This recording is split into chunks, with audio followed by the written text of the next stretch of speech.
What is going on, guys? In today's video I will show you the top 3 best builds in Path of Exile 2. So in this guide I will give you a quick overview of each setup, then I will explain what skill gems and upgrades should you focus on. Then as well we'll see what is the best gear and how to get it for both the leveling and mid-game. And then finally we will go over the passive skill tree, stats, your skill rotations, and even what charm should you use, so we would be able to get the highest damage possible and much more. If you're looking for any of these builds on the website, then click my link in this video description or the pinned comment.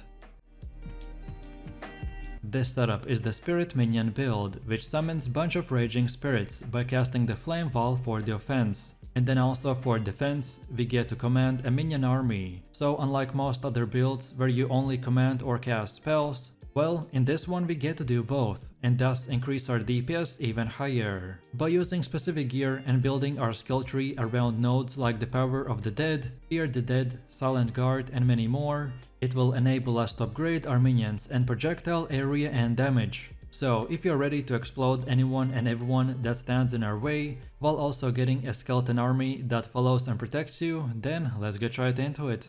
So let me show you the build, and for the main class we have chosen to go with the Witch, and the Ascendancy is the Infernalist.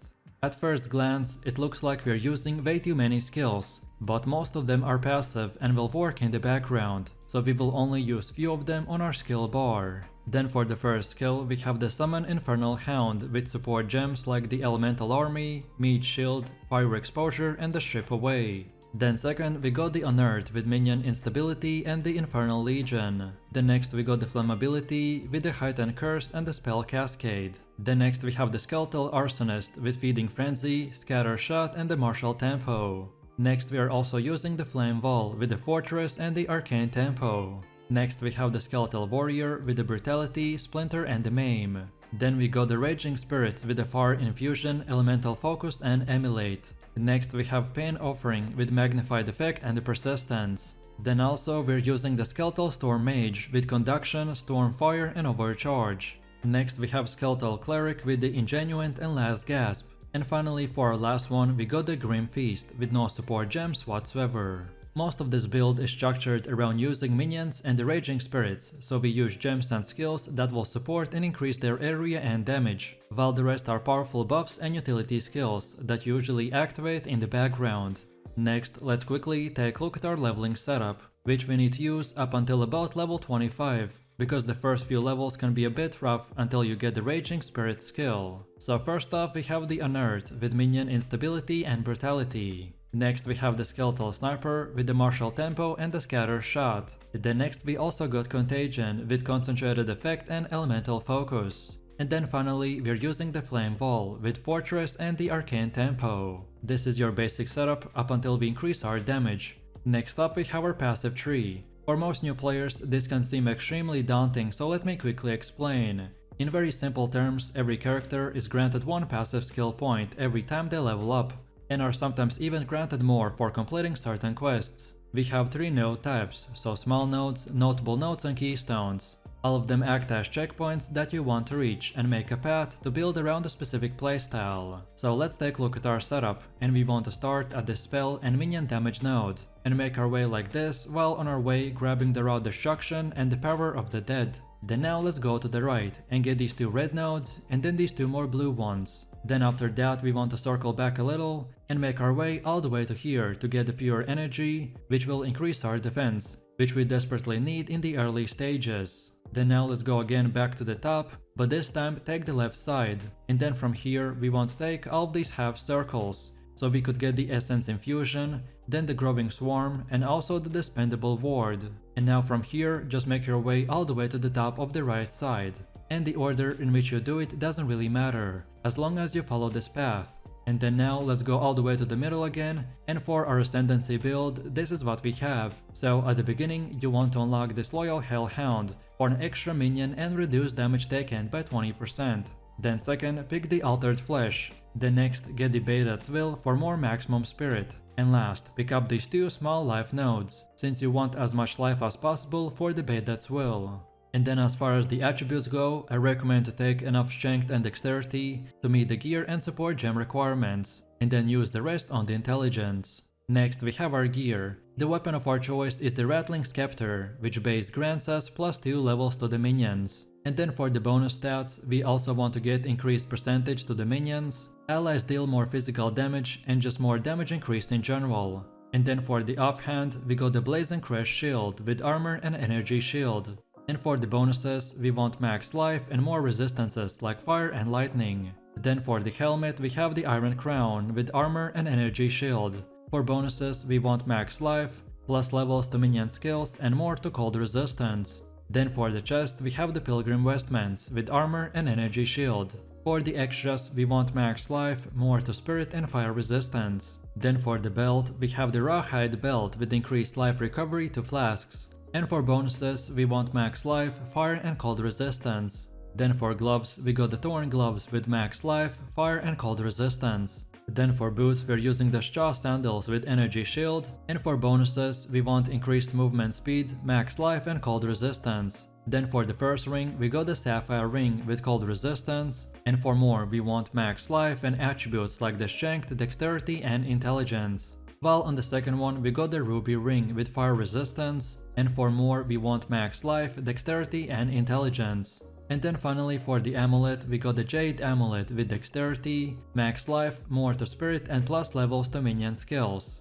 And now finally, let's quickly take a look at how this build will work. So the general gameplay of this build is to summon the Raging Spirits by casting the Flame Wall. Then use the minion command skill provided by the Skeletal Arsonist to deal area-wide damage. You can also cast the Flammability to either reduce enemy damage done or increase your minions' damage. Then as far as utility goes, you want to cast the Unearth on the enemy corpses to spawn an army of the minions that explode when they reach low levels through the minion instability and the Infernal Legion. You also want to buff your army of the minions with the Pain Offering to increase their damage. But as I said, this build is very versatile, so there's no one best way or order that you should use your spells in. What I usually like to do is just to have always my minions up, and then just spam Flame Wall, Flammability and the Unearth. And then for harder boss fights, we can even implement the Pain Offering and other support skills.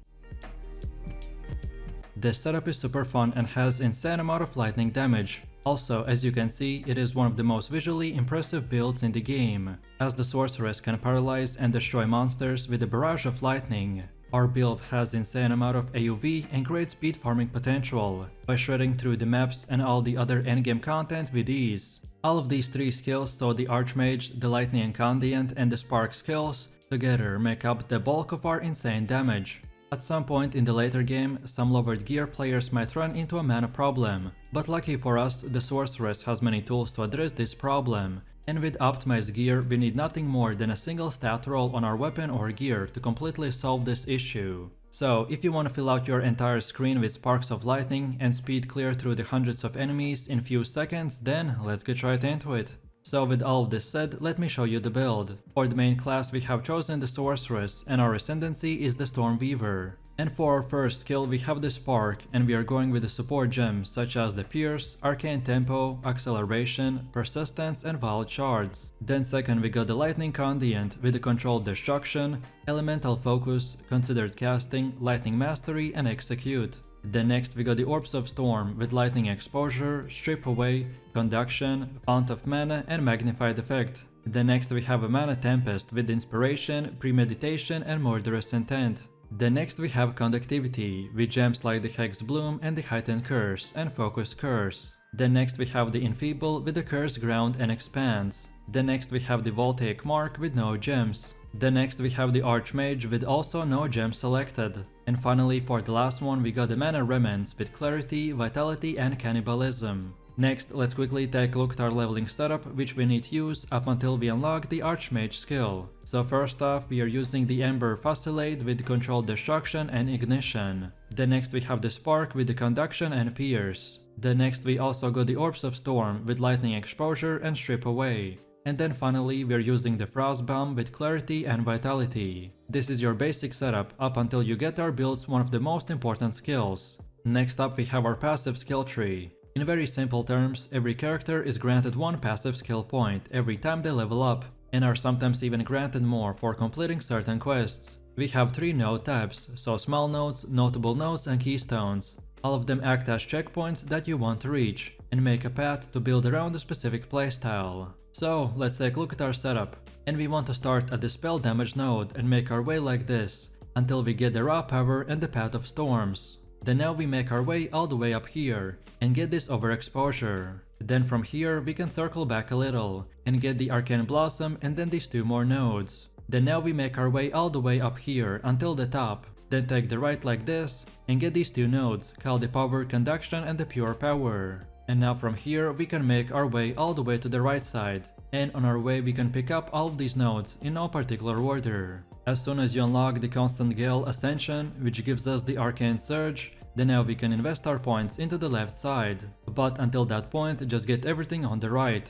And then now let's go all the way to the middle again, and for our Ascension setup this is what we have. So at the beginning you want to unlock the Constant Gale, then the Force of Will, then next up get the Strike twice, and then finally get the Scourging Winds node. To simplify my decision making so you could easier understand, then we wanted to prioritize the raw power, Path of Storms, Arcane Blossom and the Overexposure, as this will give us the biggest build upgrades to not only damage but mana as well, so we wanted to get them first. And then for the rest we invested into more mana regen, more skill effect duration, and just more damage, which will make our character extremely powerful. As most importantly, because of the Archmage skill, the more mana we have, the more insane damage we can do. Next we have our gear. The weapon of our choice is the Attuned Wand. And you don't have to, but if you can, then get some of these bonus stats like increased spell damage and lightning damage to attacks. Also, extra mana stat could be helpful as well. Then for the helmet we have the Coral Circlet with Energy Shield, and for the bonus stats get the Maximum Life, Fire Resistance and Cold Resistance. Then for the chest we have the Bone Raiment with Energy Shield, percentage increase to max Energy Shield and the Fire and Cold Resistance. Then for the belt we have the Ornate Belt with reduced charm charges, maximum Energy Shield and Fire or Cold Resistance. Then for the gloves we got the Jeweled Gloves with Energy Shield, and for the bonus stats get the Maximum Life, Maximum Energy Shield and Fire or Cold Resistance. Then for boots we are using the Feathered Sandals with Energy Shield, and for the bonus, at this time you 100% only want this, and it is as high movement speed as possible. Then for our first ring we got the Ruby Ring with Fire Resistance, and for the extras we want any other type of resistances like the lightning and etc. While on the second one we got the Sapphire Ring with Cold Resistance, and for the extras again we want more resistances of any type or the Maximum Energy Shield. And then finally for the amulet we got the Azure Amulet with increased mana regeneration, and for the extras we have Maximum Energy Shield. As the game just launched, so this is the starter setup, which should be more of an example of what stats and prefixes to look for. Your weapon is the most important upgrade, so prioritize any type of flat damage or increased attack speed. Specifically, the lightning damage roll will be the most important one, as your skills themselves do a lot of conversion. And then for defenses, make sure that you're regularly updating the base type of your gear, so prioritize Energy Shield, Maximum Life, and any type of resistance that you can. Also, movement speed on boots is a good option as well.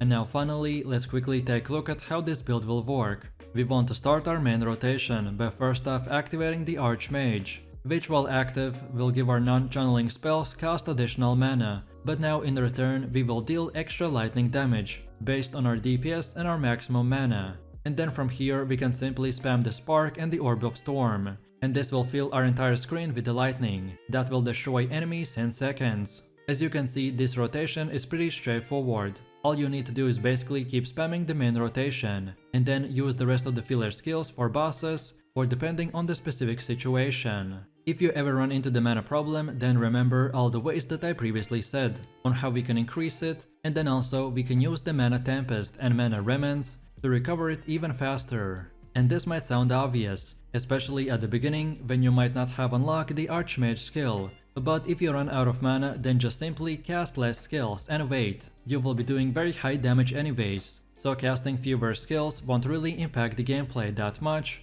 but it may reduce your mana consumption, especially if you're under-geared or under-leveled. This setup is the Gas Grenade build that has very high movement speed, along with the Lightning Warp to teleport around even faster. So we will be exploding our gas grenades with Explosive Shot for large amounts of damage. That will help us to clear big amount of groups in just few seconds. By using specific gear and building our skill tree around nodes like the cluster bombs, point blank and many more, will enable us to upgrade our grenades and projectile area and damage. So if you're ready to explode anyone and everyone that stands in our way, then let's get right into it. So with all of this said, let me show you the build. For the main class we have chosen to go with the Ranger and our ascendancy is the Deadeye. Then for the first skill we have the Explosive Shot, with support gems such as the Double Barrel, Scatter Shot and the Nimble Reload. Then second we got the Gas Grenade with the Fire Infusion, Inspiration and the Martial Tempo. Then next we got the Oil Grenade with Encumbrance and the Strip Away. Then next we have Wind Dancer with the Clarity and Precision. Next we are using the Blasphemy with the Flammability and the Magnified Effect. Next we are using the Lightning Warp with the Overcharge and the Persistence. And finally for the last one, we got the Ball Lightning with the Acceleration and the Arcane Tempo. Most of this setup is structured around using both of the grenade skills, so we use gems and skills that will support and increase their area and damage, while the rest are powerful filler skills for utility that we can use until our main rotation comes back up.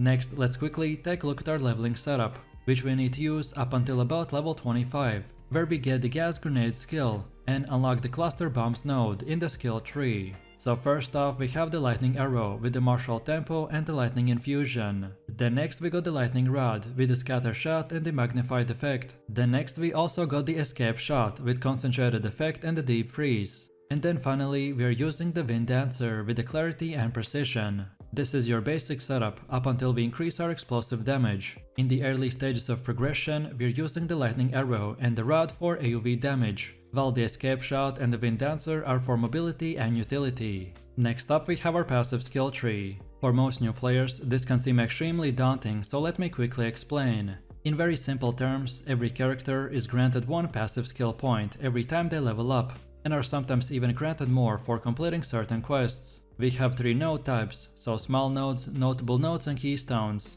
and all of them act as checkpoints that you want to reach and make a path to build around a specific playstyle. So let's take a look at our setup, and our main goal at the start is to reach this Cluster Bombs node. So we start here at the first evasion node, and make our way like this to the left, while on our way grabbing the Blur, Remoteless and the Volatile Cataclysm.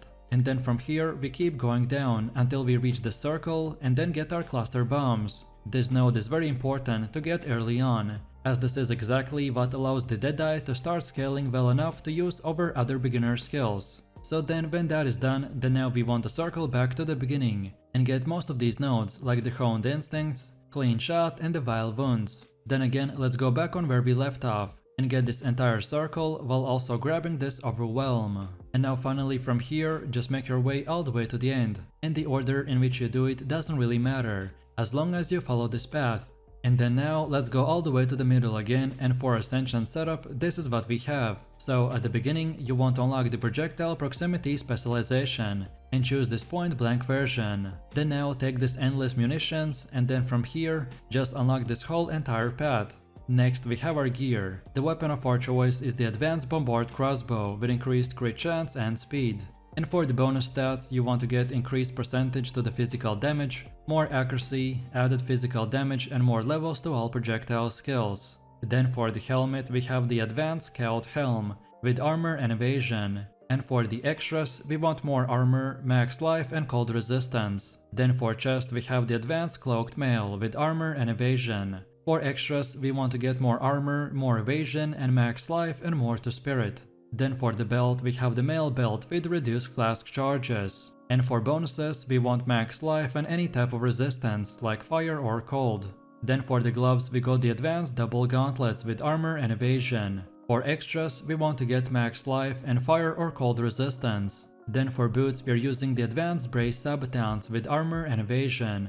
And for the extras we want to get increased movement speed, max life and cold resistance. Then for the first ring we got the Golden Hoop with more to all attributes, and for extras we want to get max life and lightning resistance. While on the second one we got the same Golden Hoop, but this time with max life and cold and fire resistance. Both of these rings are very OP because of the base bonus to all attributes. And then finally for the amulet we got the Lapis Amulet with more to intelligence and bonus levels for all projectile skills. And now finally, let's quickly take a look at how this build will work. And for this one, we don't have a long rotation, as most of our playstyle is just built around two powerful skills. So first off, while killing regular monsters, you want to combo your gas grenades once or twice into the explosive shot to detonate the gas for multiple explosions. Most of the enemies will die to a single gas grenade combo, but we can also use the oil grenade against magic and rare monsters to apply the exposure debuff, which drastically will reduce their fire resistance. So subsequently, the second rotation is to now use the blasphemy, then the gas grenade, then the explosive shot, and then finally also add the oil grenade. For bosses, we want to also utilize the oil grenade and flammability to reduce the fire resistance even further. So that's why we use the blasphemy, which is linked to the flammability. And this causes it to always affect nearby enemies without any cast or time delay. And then finally, make sure that you're getting the inspiration support gem as soon as possible, because the gas grenade has a very high mana cost that can be hard to sustain. So the support inspiration gem will help us with that. Plus, don't forget about using the mana flask when you're at low levels and haven't fully built the setup. Let me know what you think about this build in the comments below. If you enjoyed this video, then you definitely don't want to miss my previous top 3 build video, where I showed even more powerful builds. So click the screen now and I'll see you in the next one.